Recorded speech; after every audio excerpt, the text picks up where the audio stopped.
political nationalism has expressed itself through visual media, film, television, and the internet.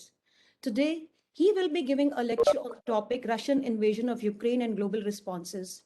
To begin the lecture series, I would invite Professor Srikant Kondapalli, Dean of our Center of International Studies, to kindly chair this session and welcome Dr. Peter. Thank you so much, sir. Thank you very much, Professor Sheetal Sharma. Greetings to you, Professor Peter Rutland, and to my colleagues in the School of International Studies, Jawaharlal Nehru University, and researchers. A very good evening to all of you and a good morning to Professor Rutland. Now, the topic is quite topical in the sense that we are in the midst of the invasion. We have more than a month of the invasion currently since February 24th by Russia. One of the generals in a video message was mentioning that they would wind up the war on March 4th. However, we are on March 28th, and there doesn't appear to be an end in sight to this skirmish that we are witnessing in Ukraine. Various reports have indicated that the Ukrainian back has been broken in terms of the military structures, command control, and so on. However, there is also no cakewalk for the Russians. The number of casualties have been mentioned in different ways, different figures. The cost for Russia has also been pretty high. And of course, for Ukraine, it is complete destruction as of now, with roughly 5 million people migrating to nearby Poland, Hungary, Romania, and other countries. And there is a lot of distress across the country. Now, the global responses have also been quite muted at this point of time, with the Biden administration putting across a few self-declared restrictions on the NATO and the others. On the other hand, you have also the Chinese role, which is increasing substantially. So to speak to us today, we have Professor Rutland. Please enlighten, sir, on this. We have a lot of researchers who are working on these areas. And this is a very cataclysmic event currently unfolding. So please do enlighten us. Please do also trigger more research fields for the researchers in the school. Many of them from Russian studies who are now participating in this webinar. So please do provoke them. Please do provide them with various research questions, hypotheses, and variables. Thank you. Over to you, Professor Rutland. Thank you so much, Dr. Sharma and Dr. Kondapalli, for the invitation, which I deeply appreciate. I only had a chance to visit India once, and that was for a conference at JNU about 15 years ago. And I have very warm memories of that visit, and I'm still in touch with some of the people I met there. And I think understanding India is very important to any scholar of world politics today, and in particular, the course on nationalism that I teach, I do have a section on India, and I find it fascinating to follow the trajectory of Indian politics. But today I'm going to talk about Ukraine, and I'll share my screen if this is going to work. Can you see my screen okay? Yeah, good, because usually I'm a Zoom person, not a Cisco person. So this war in Ukraine is an absolute tragedy. I'm still in shock. One month later, I just cannot believe that this war happened. And so I feel, as a specialist in Russia and Ukraine, I've been to Ukraine three times. I've been to Russia over 30 times over 40 years. And I didn't see this war coming. I think I'm not alone. Most of the community of Russia and Ukraine specialists simply could not believe that Russia would attack Ukraine in a full-blown war with the bombardment of cities, the destruction of entire cities like Mariupol. And another tragic irony is that those cities that are hardest hit, Mariupol, Kharkiv, they are the Russian-speaking cities of eastern Ukraine. So trying to explain this, I'll just spend about 30 minutes on my PowerPoint because I'm interested to hear what questions and reactions you have. So I'm trying to analyze why did this war happen? Why did Putin launch this war? And I'll start off with these two rather disturbing quotes to set the stage. Vyacheslav Volodin, Deputy Chief of Staff, saying, "There is no Russia today if there is no Putin." And then President Putin himself saying,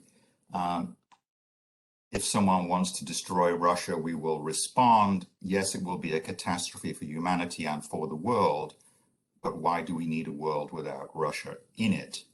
And he is implicitly there threatening the use of nuclear weapons and literally the destruction of the world. So why did he start this war? I'll get my main argument out of the way in case I run out of time and lose myself in the details later on. So my main argument is the following, that Putin saw Russia as having recovered some of its lost influence and prestige in the world.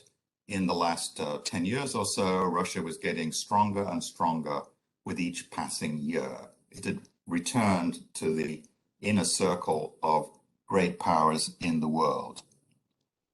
On the other hand, in the last 10 years, Russian influence over Ukraine was decreasing since the 2014 Maidan revolution.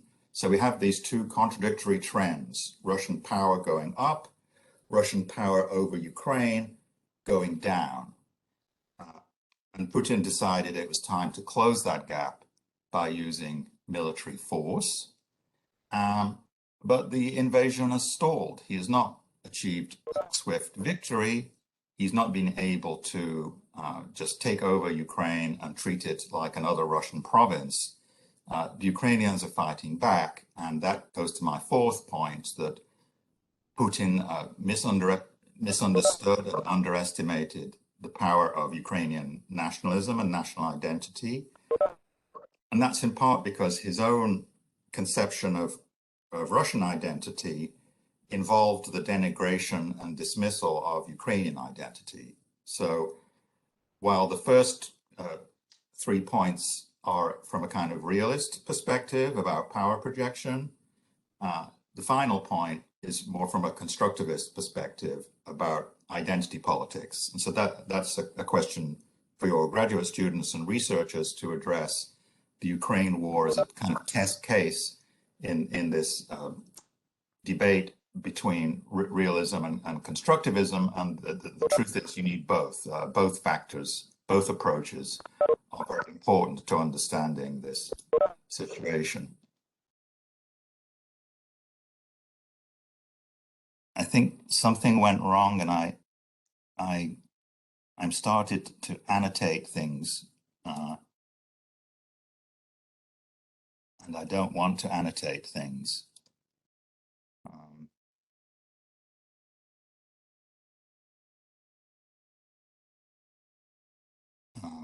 Can somebody advise me how I can?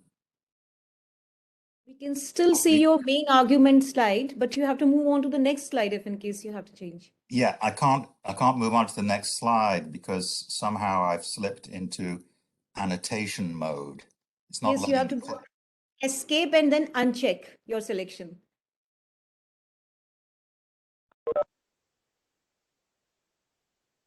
On the left hand side, there's a pane. Yes. Yeah. Uncheck your selection, sir, from there.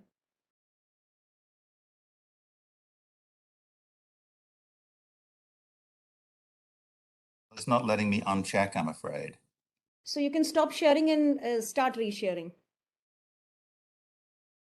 Okay. How do I stop sharing? You have stopped sharing. Now you can restart sharing. Great.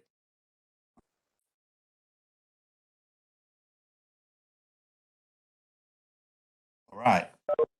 Thank you for that. We're back. Thank you. Glitch overcome. So minor point to begin is that this conflict, this war started in 2014. It didn't start on February 24th, 22. In the wake of the Maidan Revolution, Russia annexed Crimea and supported the secessionist rebellion in the Donbass. And this map, the color shows the percent of the population that are native Russian language speakers. And not only did the war start in 2014, but also some of the main themes in the way that Russia frames the war were also set in 2014. So this is a poster from Crimea during the referendum in 2014, which is telling voters you can choose either a Nazi Crimea or a Russian Crimea. So this invocation of World War II, very powerful emotionally invocation, was used by the Russians right at the beginning, back in 2014. Another theme then was the threat of nuclear weapons. I was in Russia at the time, and I saw this TV broadcast on the Sunday evening on the night of the referendum, and the commentator on the state TV is saying Americans should remember we can turn American cities into radioactive dust. That's what those words say, radioactive dust. So the threatening of the use of nuclear weapons was even done back in 2014. So I would argue, and in the interest of being somewhat provocative, I'm going to push back against the John Mearsheimer position and say this is not a case of great power rivalry and a security dilemma. It is a case of imperialism, something which Indians are all too familiar with, thanks to the depredations of the British Empire. It's a case of one powerful country conquering and occupying a smaller and weaker country. What makes it more complicated in the case of Ukraine is that Russia is not really motivated, I think, by economic interests to exploit the resources of Ukraine, or even security interests, for reasons I'll get on to shortly. The main motivation is this identity politics, that the mere existence of Ukraine, Putin called it anti-Russia. The mere existence of Ukraine on the map is somehow undermining Russia's existence in his mind. Now, most of the debate in the US and certainly in places like China, this is a cartoon from the China's Global Times, argues the war is about NATO expansion, that Russia was trying to stop NATO expansion, and that's the kind of main cause of the war. And it's true if one looks at the map of the Soviet Union, and after the breakup, the Russian state retreats 500 or 600 kilometers east, and it shrinks to the borders it was in the 17th century, right? So this is a huge geopolitical setback for Russia and a kind of challenge to its identity as a Eurasian power. And as the Russian state was retreating east, the borders retreating east, subsequently NATO did expand in its wake. So I'm not denying that this is a relevant issue. I'm just arguing that it's not the only issue behind Russia's action. And I would argue the timetable, the reason to launch the war now, doesn't have anything particular to do with the NATO expansion, which had kind of ceased at this point. My main argument is that NATO is a threat to Russia because Russia is a nuclear power with 6,000 nuclear weapons. And so I don't imagine any scenario in which a NATO country tries to attack Russia. It's just not going to happen. And the whole rhetoric of buffer zones and physical security through territory is a relic of the 19th century, or at best the first half of the 20th century. In the nuclear age, nuclear powers don't need those kind of physical borders for security purposes. Moreover, NATO, Ukraine is not in NATO, and there's no serious proposal to include it in NATO anytime soon. So it was kind of hypothetical. That said, I would agree with critics who argue it was a mistake for the US to open the door for NATO membership to Ukraine and Georgia in 2008. That just inflamed Russia's fears, and we can speculate on a counterfactual history. If Ukraine had renounced absolutely NATO membership, if it had got international binding guarantees of its neutrality, maybe this war could have been avoided. I'm not sure, and we'll never know, because unfortunately that trajectory was not followed. What is driving the war then? If it's not primarily about NATO enlargement, I would say it's about a broader resentment of the US as a global power. The problem is the US, it's not NATO. And this goes across a whole gamut of cultural factors, Hollywood and McDonald's, economic factors. The Russian economic collapse in the 1990s is blamed on the West, although I think it was a product of the collapse of Soviet central planning, and that didn't have anything to do with the West. It was a homegrown economic collapse, welcomed by the West, but not caused by the West. More specifically, Russia was angered by American military adventurism over the past 2 decades, the wars in Afghanistan and Iraq, the US-led military interventions in Kosovo and Libya. And I agree with the critics that say that those were profound mistakes by the United States and should not have been pursued. That's absolutely true, but 2 wrongs don't make a right. Just because the US invaded Iraq in 2003 doesn't give Russia the right to invade Ukraine in 2022. All the more so that the US was responding to the terrorist attacks of 9/11 and to Saddam Hussein's invasion of Kuwait, and we were not denying the existence of Afghanistan or Iraq or trying to annex its territory to the United States.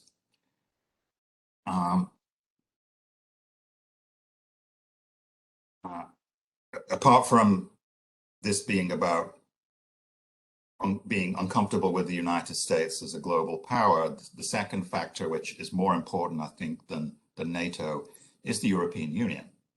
That we should recall that 2013 protests began because President Yanukovych pulled out of a planned free trade agreement with the European Union. So NATO was not on the table at that point. It was just a question of economic ties with the European Union, which would have meant that Ukraine would have not been able to go into the free trade agreement with Russia. So I think it's primarily about economics in this sense.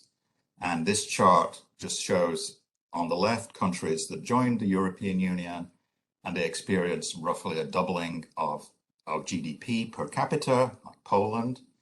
And countries on the right are countries that did not join the European Union, and their economies have stagnated.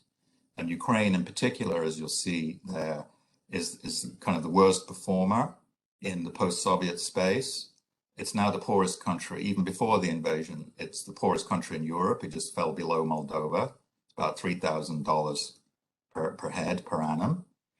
And its GDP halved after 1990. So the existing position of Ukraine of of trading with Russia as its main trading partner and as a interlocutor between the Eastern economy and the Western economies, that just wasn't working for Ukraine. It was working for Ukraine's oligarchs, and it was working for Russia, but it was not working for the people of Ukraine. So they thought, why can't Ukraine be like Poland and enter into closer economic ties with the European Union and become a more prosperous country?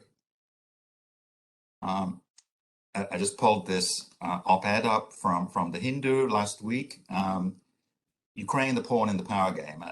It's a very common perception, I think, to see this as great power rivalry, Washington and Moscow, and to just cut out Ukraine altogether, just to deny that Ukraine has legitimacy, to treat the Ukrainian president, as Putin described him, as a neo-Nazi drug runner.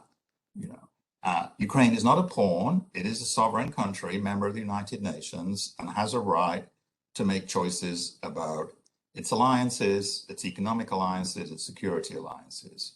And so it has agency, and we're seeing in the war that's going on that the Ukrainians are demonstrating their agency by being willing to die for it. Why did Putin oppose turning west, Ukraine turning west? It was partly economic interests of Russia in Ukraine. Partly it was fear of democracy, that Ukraine was not a very perfect democracy by any means. Freedom House ranks it only as partly free. But it was still more democratic, more open society than Russia. And Putin was afraid that the color revolutions could spread to Belarus, to Kazakhstan, and maybe to Russia itself. But above all, as I've said already, I think the main factor was this identity politics revealed in Putin's remarkable article from July 2021, where he kind of spelled out the 1,000-year history of Russia and why Ukraine sits on ancient Russian lands that belong to Moscow. So that was a kind of warning signal if we needed one. Now, he had a strategy for handling Ukraine, which was recognizing that Ukrainian society was split, let's say 50-50 between Russia-leaning and Western-leaning. Putin thought that through manipulation of the political system and the oligarch class, he could make sure that the pro-Western factions did not come to power and hold power in Ukraine. And that strategy worked with the election of Yanukovych in 2010, but then with his ouster from power in 2014, that strategy lost. And then the annexation of Crimea caused further polarization in Ukrainian society and the strengthening of the pro-Western groups in Ukrainian politics. For my point about Russia as a global power, why did Putin think Russia was in such a strong position and would be able to pull off this attack without serious consequences? I think a major factor was economics, that Europe depended on Russia for 40% of its natural gas and 25% of its oil, and Putin simply couldn't conceive that the Europeans would join in harsh sanctions against Russia. He just thought that Germany in particular, who were just on the verge of approving the Nord Stream pipeline, he was just convinced that the Europeans would do what they did in 2014, have some kind of token sanctions, but then business as usual. He couldn't imagine that they'd be willing to pay 500% more for their natural gas. And that's what happened. By December, the natural gas price in Europe had spiked to fivefold. And despite that, the EU as a bloc supported harsh sanctions on Russia. Second point, geopolitics. He didn't attack Ukraine while Trump was in power. He didn't know how Trump would react. Biden, however, was seen as a weak leader, not interested in Europe, interested in rebuilding the domestic economy in America. And if he was going to do anything internationally, it would be with China. So Putin saw this window of opportunity with Biden in the White House. And the weakness of the US was underlined by the chaotic withdrawal from Afghanistan in August last year. Thirdly, on the military front, Russia had fought and won small wars in Georgia and a bigger war in Syria, and then the takeover of Crimea. So Putin thought, we've won 3 times in a row. We've used military operations effectively and relatively economically, and we can do this in Ukraine. Moreover, I'm repeating the same point. He thought Russia was in a strong position because he thought Ukrainians would welcome liberation by the Russian military. Specifically, then, underlining these 3 trends, the chaos of the Trump presidency and the January 6th attacks on the Congress signaled that US power was weakening. The Brexit and the resignation of Angela Merkel signaled division in Europe. And then looking back at the sanctions imposed by the US and EU after Crimea, we find they only clipped GDP growth by about 1% a year. Now, specific trends in Ukraine that worried Russia was lack of progress with the Minsk Accords, which tried to reincorporate Donbass into Ukraine. Polls showed rising support for joining the EU and joining NATO even in Ukraine itself. And then the election of Volodymyr Zelensky in 2019, at first there was some hope that he would deliver on the Minsk Accords, but then he withdrew from that. And in the past year, he's taken more steps to shut down pro-Russian political forces in Ukraine, with the house arrest of Vladimir Medvedchuk in May, and the shutdown of Medvedchuk's Russian language TV stations prior to that.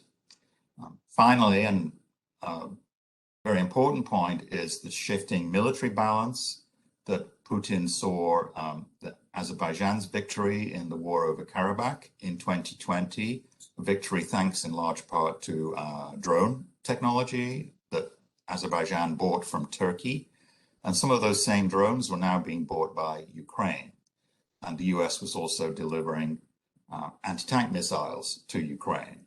So Putin was afraid that if he waits another year or two, the military transfers from the US and Turkey to Ukraine will increase, and Ukraine will be in a position to try to retake the Donbass by force. So I think this military factor was the key trigger which kind of pushed Putin to do something while this window of opportunity was still there. I'll skip through some of these points because I want to get to the Q&A. This is talking about the natural gas. I'll conclude by quickly providing preliminary answers to 3 important questions: the risks of nuclear war, the chances that Putin will be removed from power, and the effectivity of the sanctions. So, the risk of nuclear war is serious. It's not a joke, obviously. Even if it's only a 5% chance, that's too high. I mean, we need to bring that 5% chance below 1%.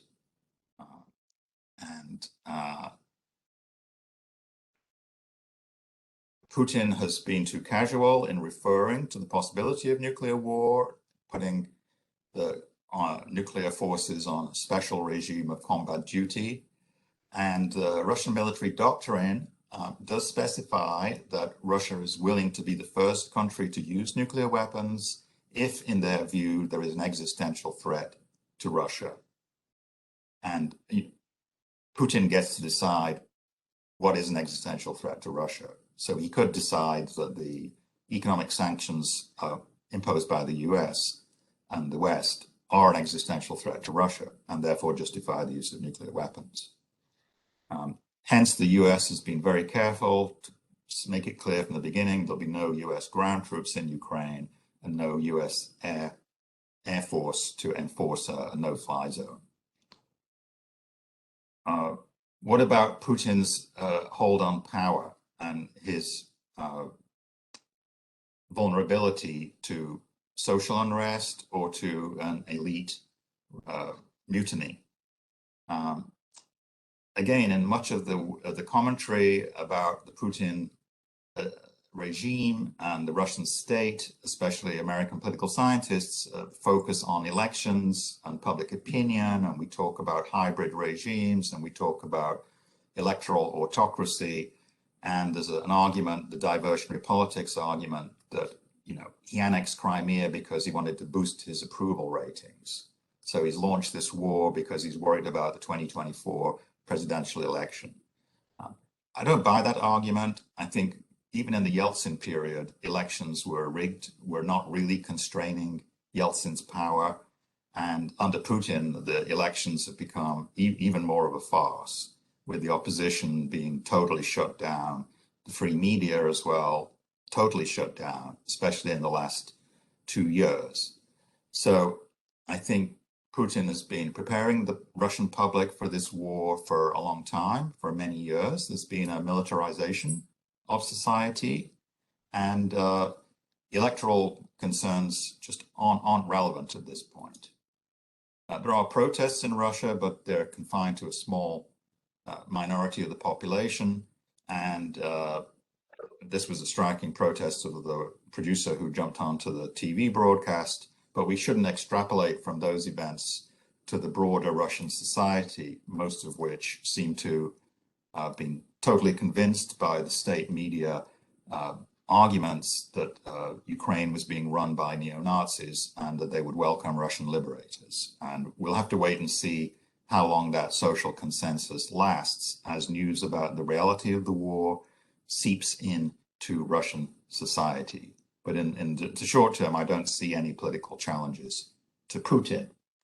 My final point on the sanctions is that Russia could expect to be sanctioned after 2014. They learned to live with the sanctions. They learned how to prepare the sanctions. They built up this big war chest of reserves. They forced many officials to close their foreign bank accounts and bring their assets back to Russia.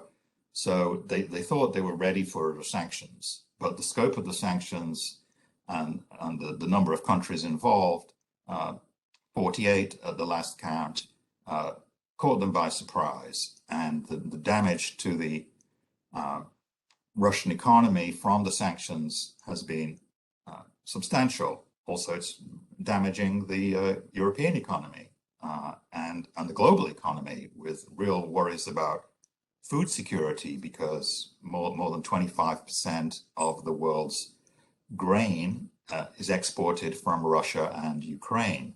And the war is raging. Those ports of Mariupol has been reduced to rubble, and one Panamanian merchant ship was sunk by the Russians. So no commercial vessels are going anywhere near the Black Sea for the near future. And so all of those grain exports are going to rot in the fields or in the silos.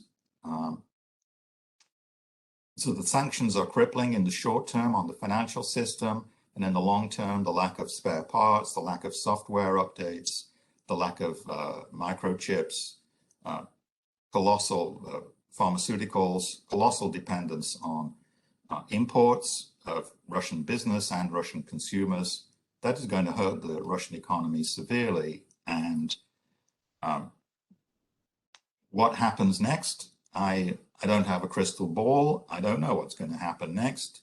I'll give you my best guesses. This is my final slide. That we're probably going to see a military stalemate. We're going to see a repartition of Ukraine, with Russia trying to hold on to all of the territory along the northern shore of the Black Sea, at least the territory they've managed to seize so far, to create a land bridge to Crimea. The Ukrainian government won't accept that as a permanent solution, so we'll be in a frozen conflict situation probably for years to come, maybe decades to come, because Russia has been sitting with its troops on similar conflicts in Transnistria in Moldova since 1992, in Abkhazia and South Ossetia in Georgia also since 94, and they're also in Karabakh as peacekeepers. So this can go on for decades, I'm afraid. The Western sanctions are damaging the economy, but not completely sinking it. And the fact that Europe still needs to buy oil and gas from Russia, the fact that China and India and other countries will continue to buy Russian oil and gas means that Putin is getting the cash flow that he needs to survive, to run his military, to run the basic sinews of the Russian state. So it will be very hard for ordinary Russians. Their economic prospects look really dismal because they're locked into this militarized regime.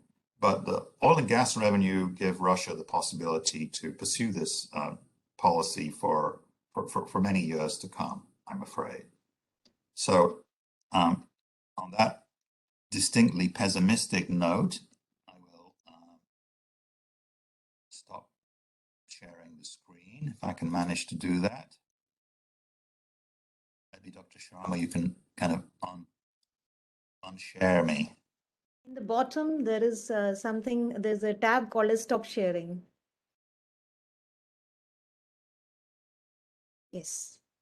Okay, thanks. Sorry.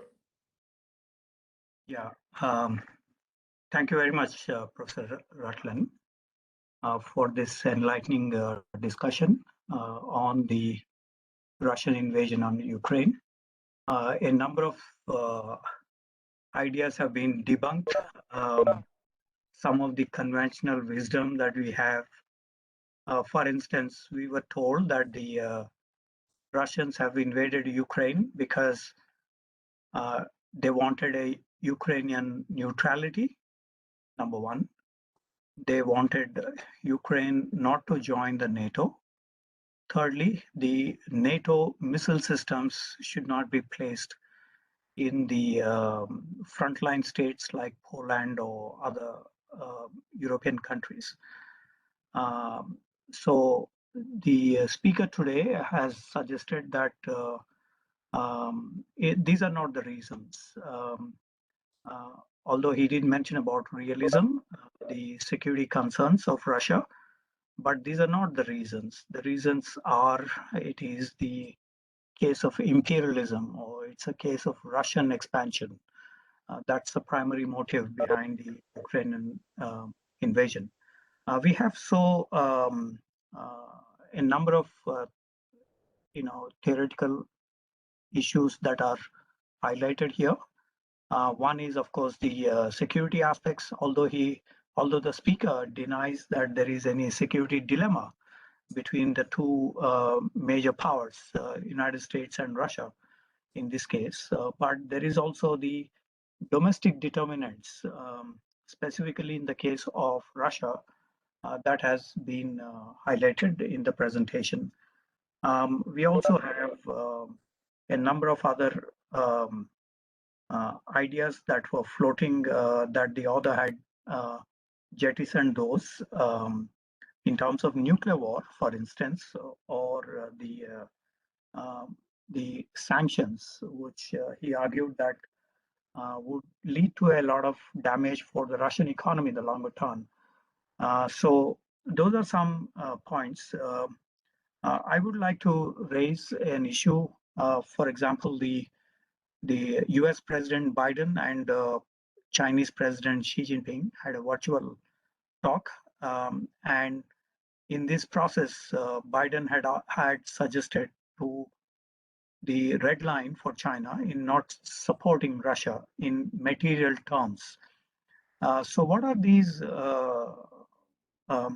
We did see that the Chinese have, for example, the Chinese ambassador to Moscow, a day before, he mentioned that the Chinese companies could now fill up where the 300 odd multinational companies have withdrawn from the West.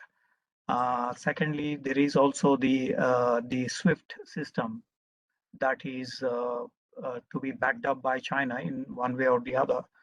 However, we also have a contradictory image that the AIIB, Asian Infrastructure Investment Bank, has not renewed loans to Russia in terms of the infrastructure projects. Also, the new development bank of the BRICS also had some restrictions in terms of the investments in the infrastructure projects in Russia. So to what extent such material support would be conducive for Russia to gain initiative in Ukraine? So I was trying to bring in the other aspect here, the US and China role in the Ukrainian crisis. But before you could answer these, reflect on this, may I now request the queries from the audience, my colleagues at the school, researchers at the school.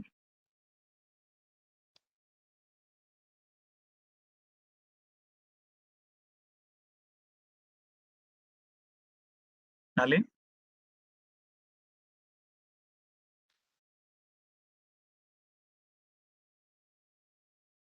Sir, you're muted. Please unmute.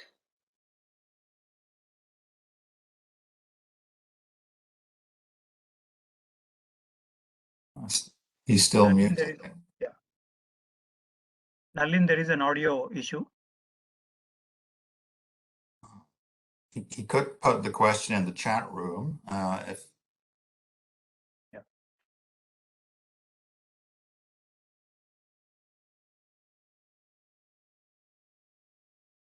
Then, meanwhile, may I please? Yes, Sanjay, please go ahead. Yes. Nalin, can you please remove the cable and then keep the cable back in the audio so that you can probably resume the discussion after Sanjay intervenes. Yes, excellent presentation, Professor Rutland. In one of your hypotheses, you said or you made this in your presentation that NATO is not a threat to Russia, as Russia is a big nuclear power. But the fact is that if the US had not pursued its relentless goal of expanding this organization, this NATO, it is unlikely that the present war would have been taken place. This is my argument. Even George Kennan and Henry Kissinger opposed NATO expansion.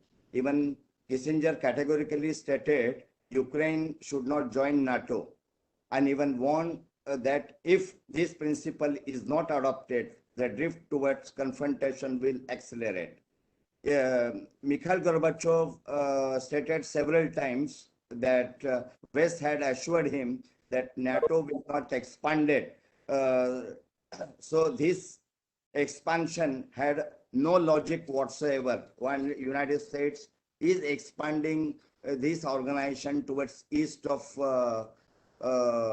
Europe at the western border of Russian Federation. So this is my thing. This is a very illegal argument by the West that NATO should be expanded. Actually, NATO was formed, established in 1949 just to prevent or the counter Soviet and socialist presence in Europe. And in counter, Soviet Union established Warsaw Pact in 1955. And then the two blocs fought a Cold War for nearly 4.5 decades that ended with the disintegration of the Soviet Union and dismantling of the world and the socialist system.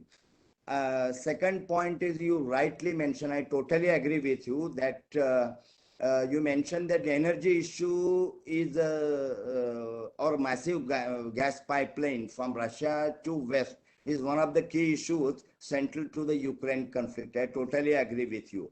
But the third point is that this is very important nowadays for who study international relations.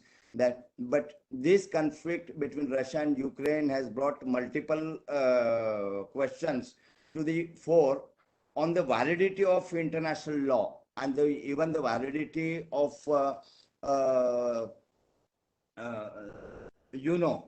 and in bid to isolate Russia, the world has imposed some of the most wide-ranging sanctions seen in the recent times. As a war in Ukraine now enters, now already in second month now, failed to prevent the war. This United Nations failed to prevent the war. So is it necessary to then something we have to do, that United Nations should be very strong, and even the Secretary General of the United Nations just appealed to the Russian president, you should prevent the war, you should stop this war. So restructuring of United Nations is now necessary, particularly the Security Council. So thank you so much. Thank you, Sanjay.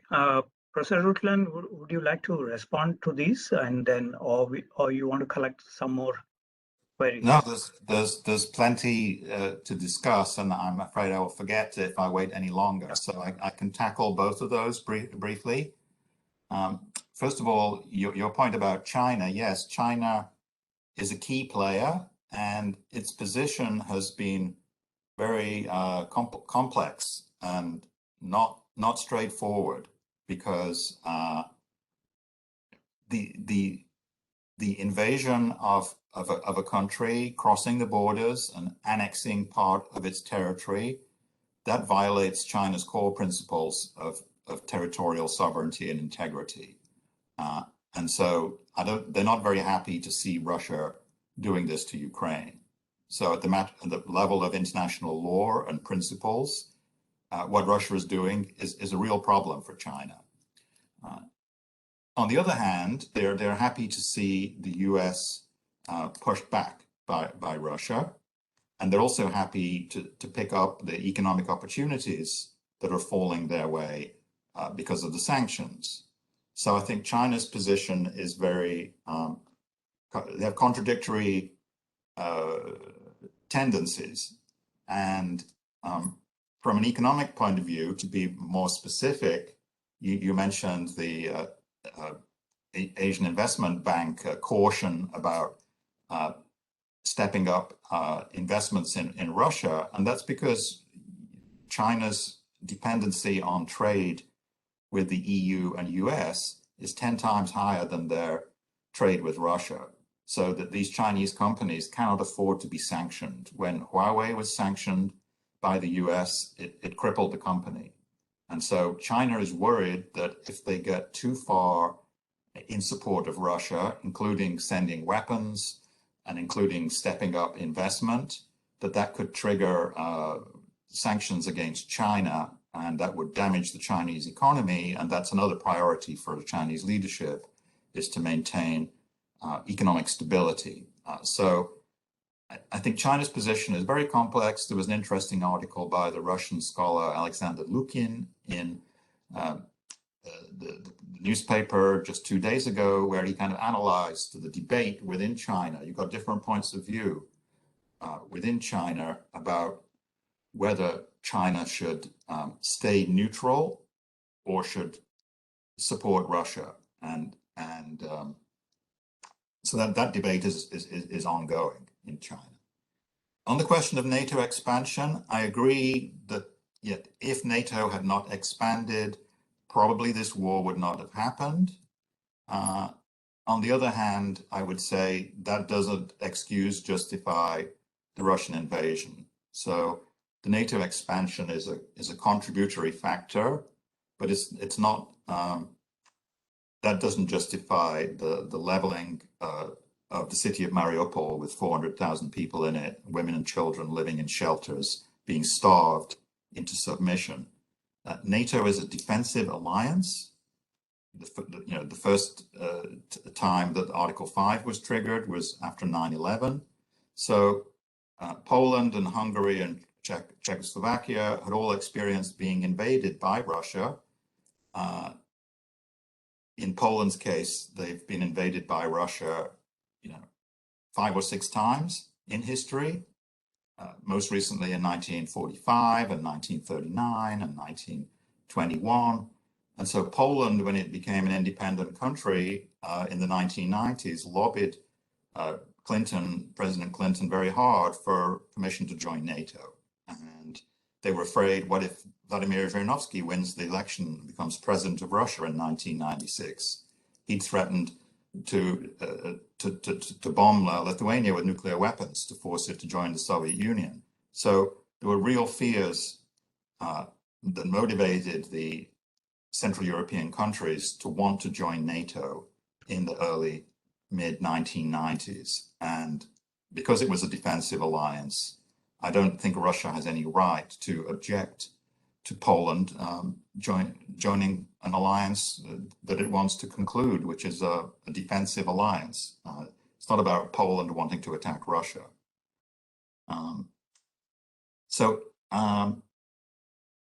Yeah, I think that covers the main points. So I'll invite other questions.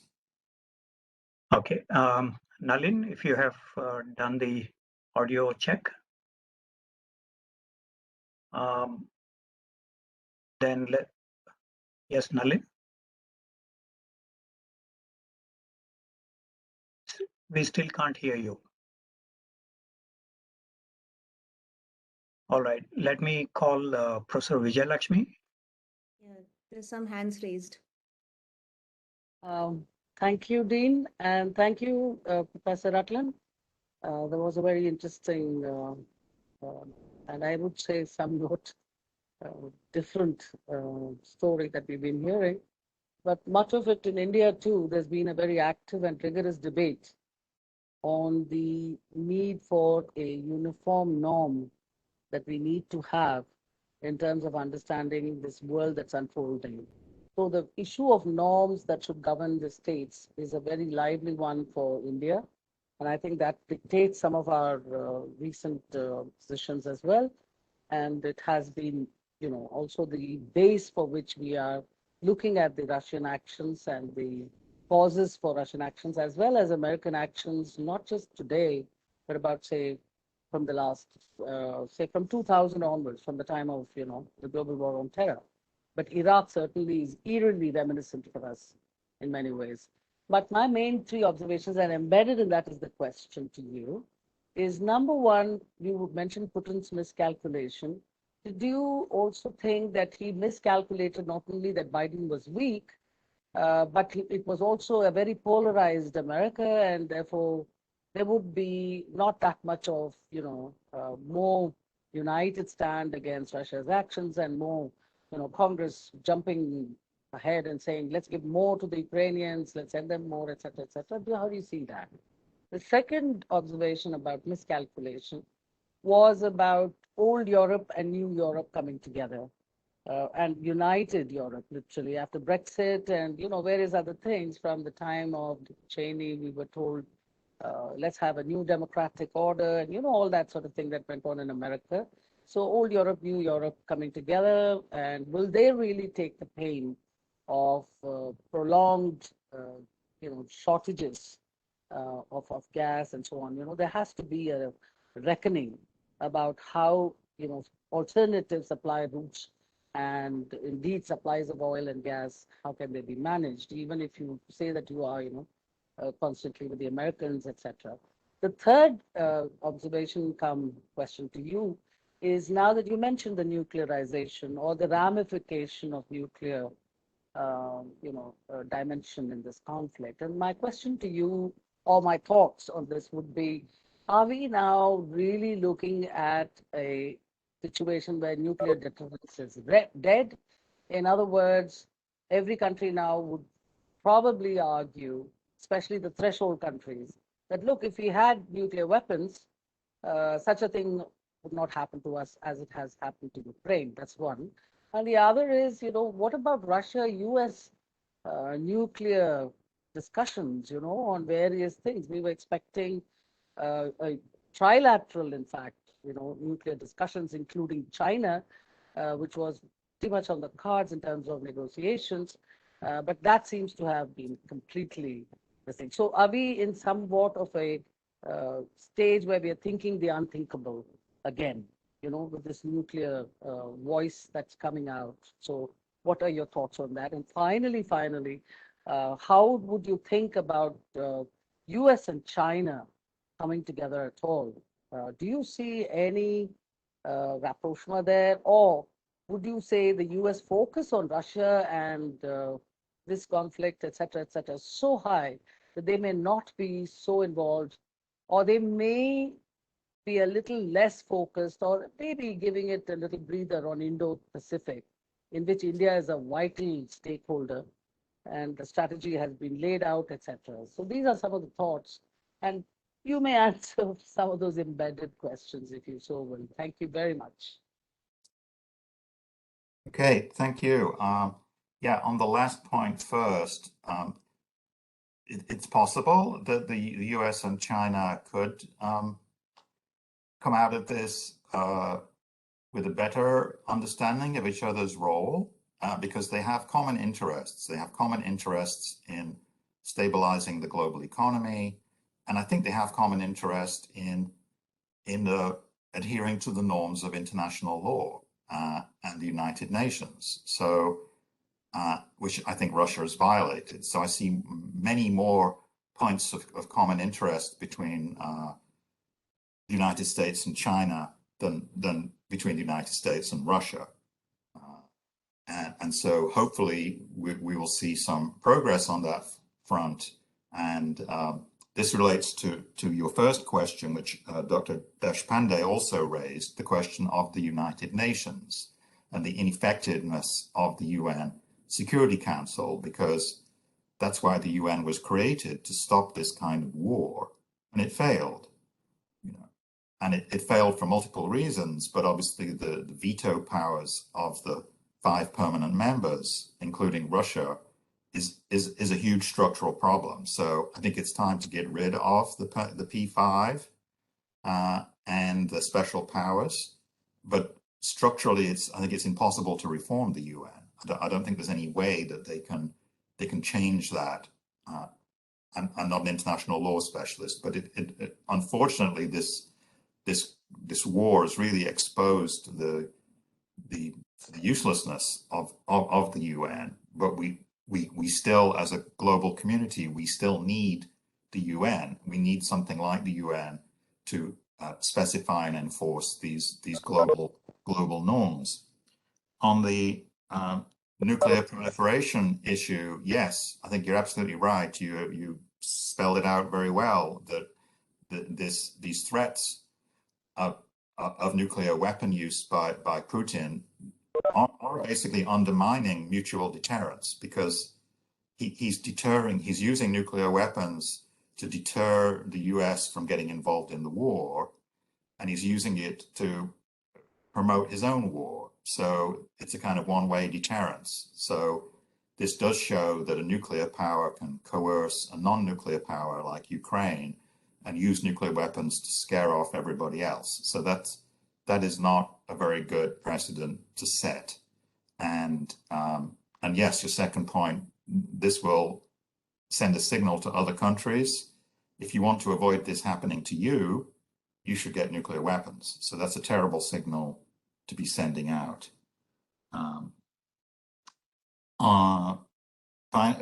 Final point that you raised was the question of Putin's miscalculations about the US response and the European response. And yes, I think he was extrapolating from what happened in 2014 with the annexation of Crimea, when he was very careful in 2014. At first with the little green man, at first they pretended they weren't Russian soldiers because he was afraid of the Western response. And he saw that the Western response was quite weak, just targeted sanctions on some individuals and some companies. And so, and that was 8 years ago, and that was, before Trump, before Biden. And since then, US power in the world has decreased, such as the exit from Afghanistan. And so I think he was very confident that the American society was polarized, was in chaos, and there wouldn't be a unified response. Likewise, in Europe, he saw Europe as very divided and worried about economic recovery after COVID and new government in Germany. So he didn't think there would be a decisive response from Europe either. Now, in the long run, and Putin is playing the long game here, maybe he will be proved right. Maybe the Europeans will get tired of the economic costs of the sanctions and the high energy prices in a few months. And maybe they will, Hungary's already wavering. Maybe other countries will kind of peel off from the sanctions. So it may yet be the case that Putin is kind of proved right. Likewise in the US. So the US, because the US is an energy exporter, it's not as badly hit by the rise in oil and gas prices. But again, in the long run in the US, it's possible that the public will kind of lose interest in Ukraine and will move on to something else. So that's very possible. We'll just have to wait and see.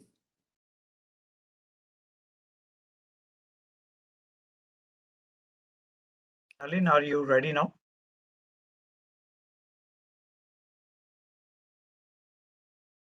No, we can't hear you again. So let me turn to Colonel Kaushik Ray and Dr. Raj Yadav. Firstly, Dr. Peter, I thank you for such a lucid presentation, which brought so much of clarity to us on the issue. Sir, I have two questions to you. Firstly, do you foresee a kind of transition in the internal dynamics of NATO and the so-called European security?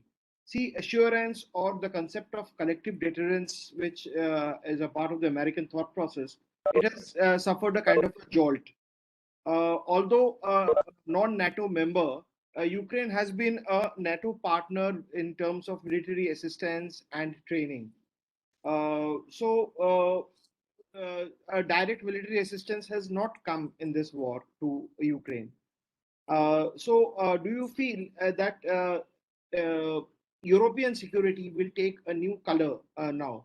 And more so, if you observe the European Union, which was so far an economic and soft political entity, has now come to the fore and has started sending military equipment to Ukraine. Is it the harbinger of a collective European security sans the US? And where would Germany stand in this evolving construct? My second question to you, sir, that we have seen Russia has been diplomatically isolated in this situation. And would they be looking at a global military alliance as an aftermath, similar to the now defunct Warsaw Pact in the future? And in that case, where would China place itself, considering the new no limits partnership of China and Russia? Would you like to take one more question? Okay, go ahead. Yeah. Dr. Raj Yadav, can you? Yes, sir. Great. Sir, good evening, sir. And Professor Rutland, it was really nice presentation, and it was quite clear and lucid.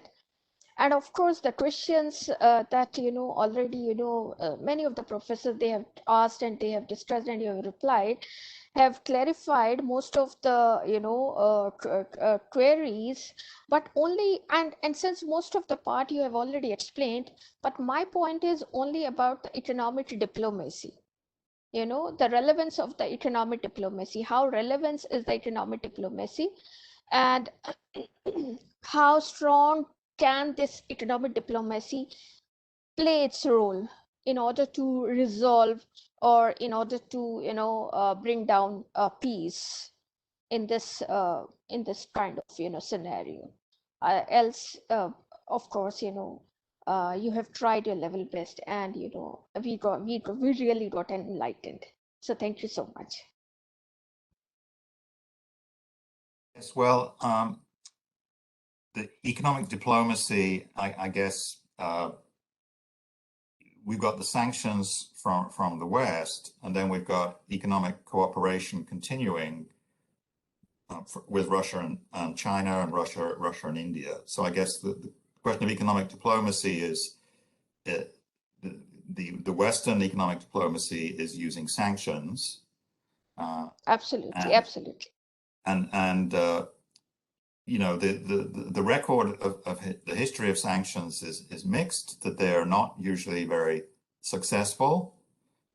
They can trigger more aggressive behavior. If you think about the World War II and the US sanctions on Japan, you know, stopping selling copper and oil to Japan in 1940, that helped to encourage Japan to attack Pearl Harbor and attack the Philippines. So sanctions have a mixed record. And the only clear, I think, example of sanctions succeeding was South Africa, where the sanctions did help to persuade the apartheid regime to give up power. But of course, in South Africa, there was also a decades-long struggle for freedom by the population, by the African population. So it wasn't the sanctions by themselves. It was the social unrest that forced down the regime. So I'm not optimistic, based on that historical record, that the sanctions will change Putin's behavior. You know, so we'll see how that goes. But given the trouble that the Russian economy is in, because it was very heavily integrated, 50% of Russian GDP was traded. You know, 50% of consumer goods and food was imported.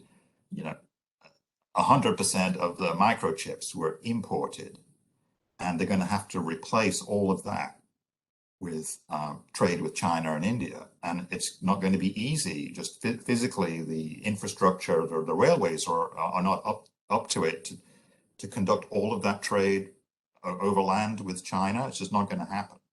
So the Russian economy is really crippled from the point of view of growth prospects.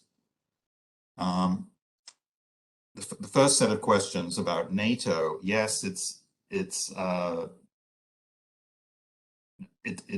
I think it's problematic that, as you referred to, the NATO military cooperation with Ukraine and Georgia, even before they were considered to be members of NATO. So this has been going on for some years. You know, the Ukrainians and Georgians sent troops to Iraq and Afghanistan. They were getting weapons from NATO. They were getting NATO help in rebuilding their ports and so on. And in retrospect, we can see that this maybe it would have been smarter for NATO not to do all of that. That was provoking Russia. And was it benefiting Western security? No. Was it benefiting Ukrainian security? No. And so I think again, it's easy to be wise after the event, although plenty of people, as you say, at the time were criticizing NATO for taking these initiatives. So I think when the history books are written and the responsibility for this tragedy is parsed out, the NATO expansion is part of the problem. I wasn't trying to argue it's not relevant at all. I was just trying to argue that there are other factors going on, such as the identity politics dimension, which I think were equally or more important alongside the security dimension. I don't see the EU really developing a strong military identity. Certainly it will be stronger than in the past. But given the nature of modern warfare, the logistics, the communications, transport systems required, they're still going to need the US to maintain a kind of coherent military capacity. So we'll see, yes, some very important changes with the doubling of defense spending in Germany. So there will be some movement, but I think those developments will take place within the NATO paradigm. which again is, there are many, many tragic ironies here that, you know, the Putin was trying to push NATO back, but he's made NATO even stronger and its commitment of its members more resolute. Putin was trying to take over Ukraine because he thought Ukrainians are really Russians, but Ukrainians now, most of them hate Russians, which was never true before, not for the majority of the Ukrainian population. They had very friendly ties to Russia. Many of them have relatives in Russia, and they had differences of opinion about, you know, policy, but there was no antagonism or hatred. But now there is, because people are seeing their own cities destroyed by missile strikes, and it doesn't make any sense at all. And yes, they can blame Putin, but the Russian society is behind Putin to a large extent. So this is why it's particularly upsetting for me to see Russia doing this, because it's sowing enmity which will last for many years, that was just not necessary, absolutely unnecessary. Thank you. We have 3 more hands raised. Dr. Nirmal Panda, Dr. Amrish Dhaka, and Sauradip Banik. Quite a few in this round. Nirmal, can you go ahead? Sir, very good evening to you. I am just a government servant. I have been your student, and I have been lucky to listen to you at Central University, Gujarat, and a couple of other places. I am not a doctor. My humble request, you can call me Nirmal. Sir, my question is to the speaker, the professor. I've got a couple of questions. I am not sure how I will frame these questions, but I will try framing these short and simple questions, sir. The very first question is, sir, like although I'm not a student of economics, but these sanctions, the Western sanctions on Russia, I find these sanctions to be, to be criminal against small nations. I mean to say, against humanity, I must say. I know Russia has invaded, there are a number of war. Ultimately, the war brings, disaster. That is for sure. But also at the same time, economic sanctions also bring disasters for small economies, small nations, which all are dependent on, and that too in a situation which is when we claim and we, claim to be globalized and liberalized. How do you see these Western sanctions? Number one. This is my first question, sir.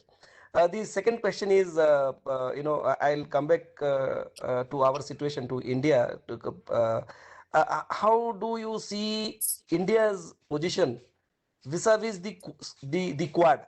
There are our own Indian media. I'm watching. The Indian media is criticizing the government's decision. I don't know. Somehow they are criticizing. They are saying India is in a very bad situation. It is a wrong thing.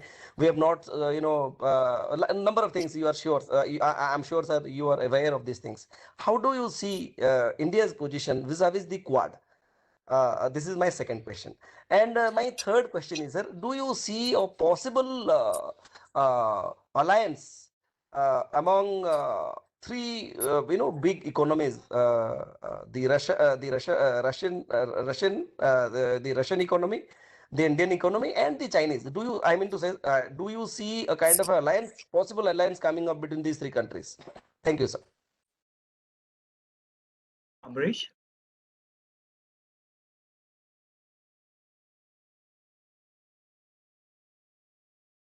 Amrish, are you around?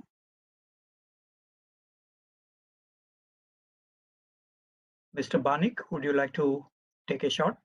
Yes, sir. Sir, my question is pretty simple, that what is the future of UN? If this kind of thing is going on around the world, then what is the future of UN? Because in the past also we saw that failure of League of Nations is one of the prime example which we can take. And the second thing is that, sir, what is the future of the small countries if these things happen? Because we can't rely on the United Nations anymore. Just because this kind of happen every time. And the second thing is that, is this a beginning of a new arm race in the pan world? Thank you, sir. Would you like to respond, Professor Rutland? Thank you. Yes, I don't study the United Nations very closely, but I do sense there's a real crisis there, that this is not new. I mean, it was also ineffective in Rwanda, or in the Balkan Wars of the 1990s, or in response to COVID. So I think there are severe problems with the UN, and I don't know how to fix them. And maybe we need the small countries, the countries that are being pushed around by the big powers. Maybe they need to form a new organization, a new non-aligned movement, 2.0 kind of thing, to address this problem. And maybe India could play an important role in that. But that's just speculation on my part.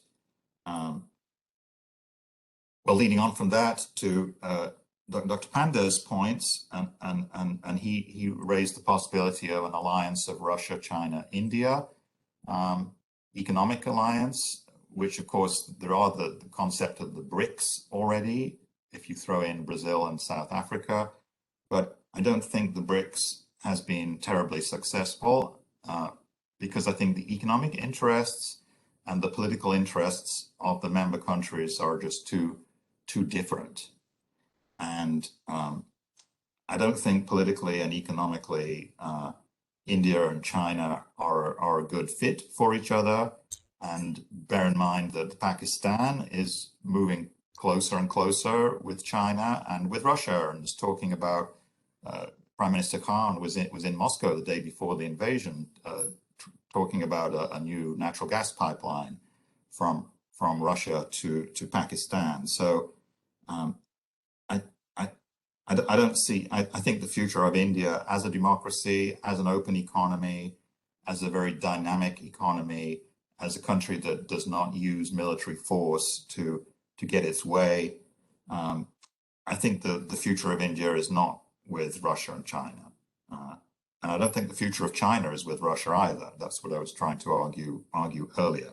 So I think Russia will remain very isolated. This was a point from the earlier conversation, a question I didn't get to, that Russia is incredibly isolated diplomatically. Very few countries apart from Syria, North Korea, Eritrea, and Belarus voted for Russia in the UN General Assembly over Ukraine. Similar, very small number of countries have recognized the sovereignty of Abkhazia and South Ossetia, which Russia recognized. So Russia is very, very isolated internationally. Belarus refused to send troops to invade Ukraine. I never thought I would say President Lukashenko made a wise decision, but that was a wise decision. Even Kazakhstan has been neutral on the Ukraine issue because they're afraid that Russia could invade Kazakhstan and take northern Kazakhstan, where there's ethnic Russian population. So Russia is very, very, very isolated diplomatically, but that feeds into Putin's narrative of Russia as a victim, as Russia as a besieged fortress. He seems to be more comfortable that way. It just kind of proves that he's right, that everybody hates us, everybody's against us. So that's a problem, and it would be great for Russia to reintegrate itself into the global community on criteria other than threat of nuclear annihilation. And Nimal's first point about the impact of sanctions on the global economy, yes, that is a real problem because the food supply, as I mentioned, comes out of Russia and Ukraine, and also fertilizers. It comes out of Russia, probably 20%, I think, of the global fertilizer supply, and the shortages and increased prices of food and fertilizer and, of course, fuel, oil, will really damage living standards in many poor countries around the world, and will lead to great suffering. And that is a collateral damage of the sanctions, which is very unfortunate. But the sanctions on Russia are not the main problem. The war is the main problem. It's the war that shut down the import-exports from Ukraine and from much of Russia through the Black Sea. So the best way to limit the damage to the global economy is to stop the war and to reopen Ukraine as a normal functioning peaceful society.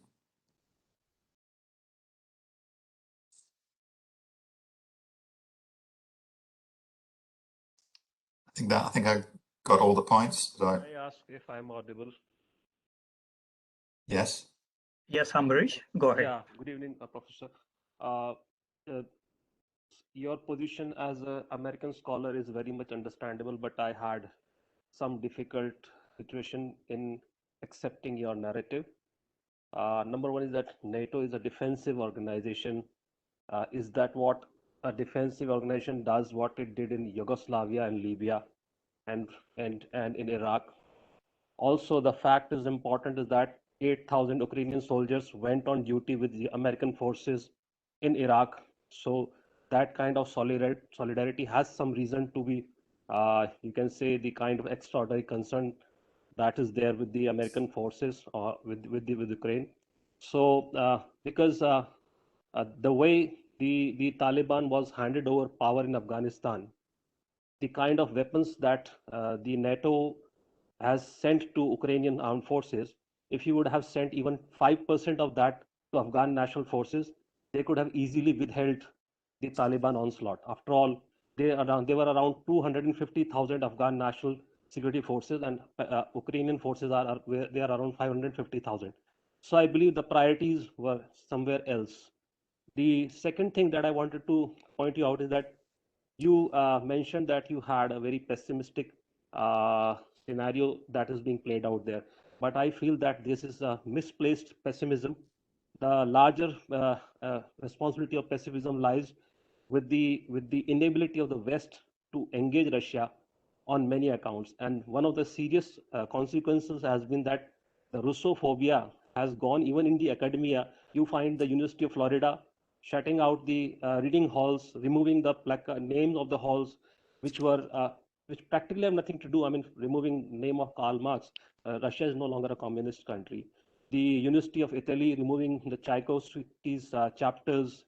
So Russian literature, Russian music, Russian art and aesthetics at common level is being targeted, and at the elite and strategic level, the Russian isolation which Russia is being targeted for, I think the approach should have been to engage Russia. So war would slow down, but it is the time for America to show its leadership, to re-engage and I think Putin is sensible enough to re-engage with the West on better terms. So rather than planning for more weapons in Ukraine, rather than devising more new ways of isolating Russia, I think the approach of NATO and US should be to engage Russia and unwind this everything, which would have been done.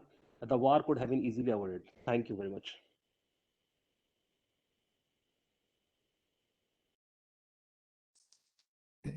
Shall I answer straight away?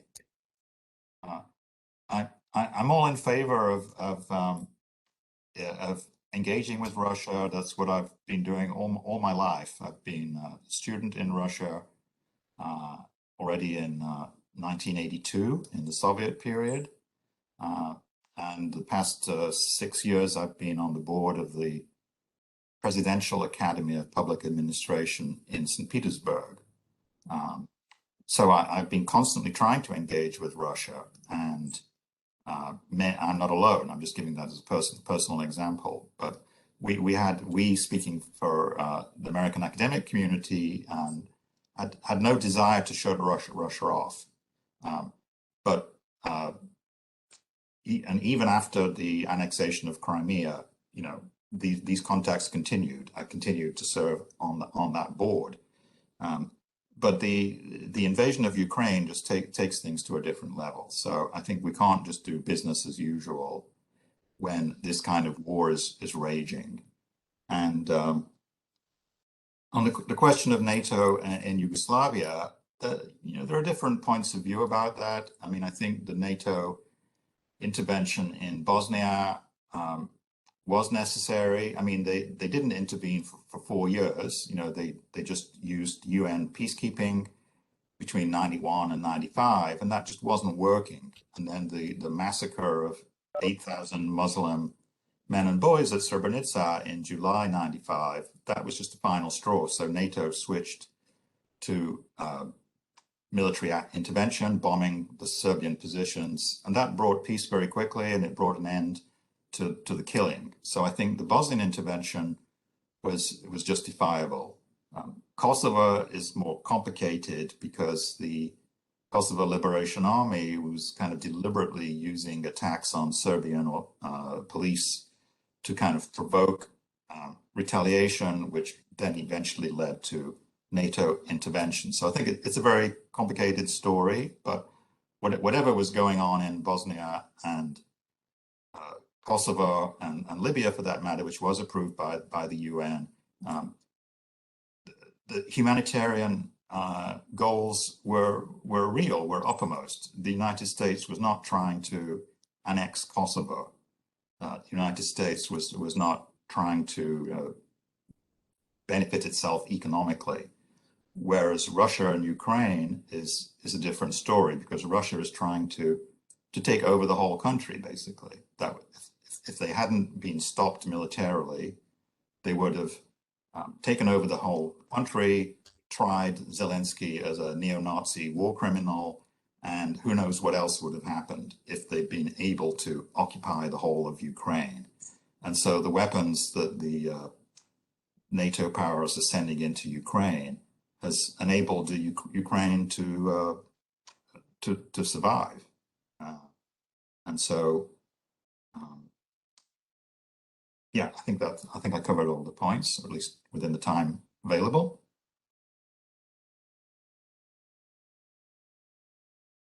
Thank you very much. Are there any other follow-up queries and observations? Please keep that brief.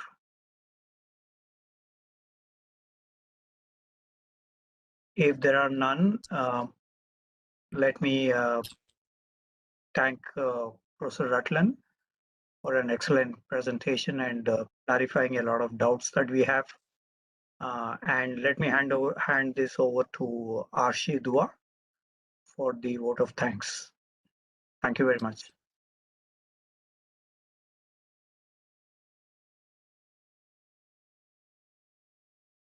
Arshi, are you around? Yeah.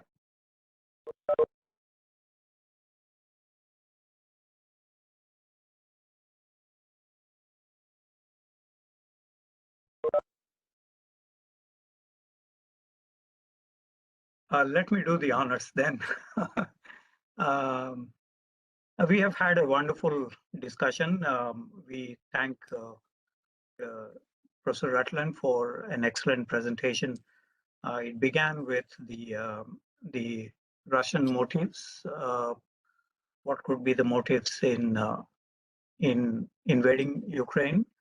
A number of propositions which are pretty attractive to the kind of audience that we have today with the School of International Studies researchers, faculty members.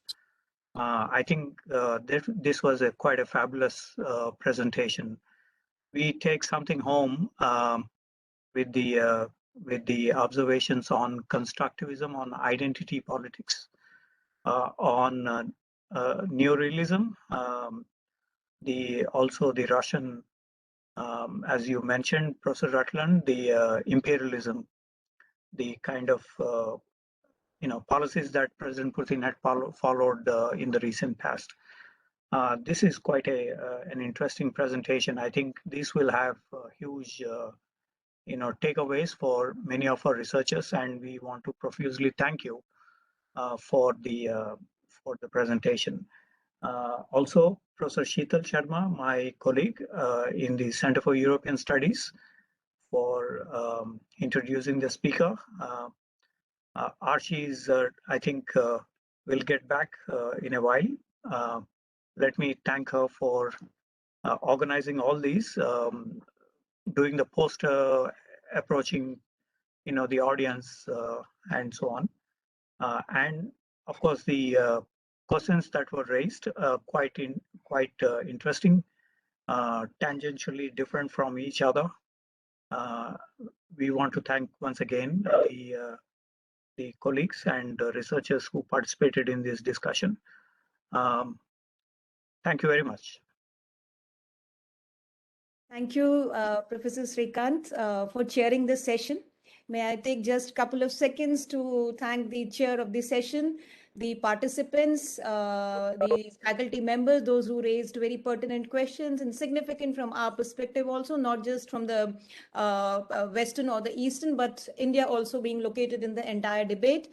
And finally, I would like to thank Professor Peter Rutland for being there with us early in the morning and sharing his ideas, his thoughts, and getting dispelling some of the myths that are there in Indian media or in perception.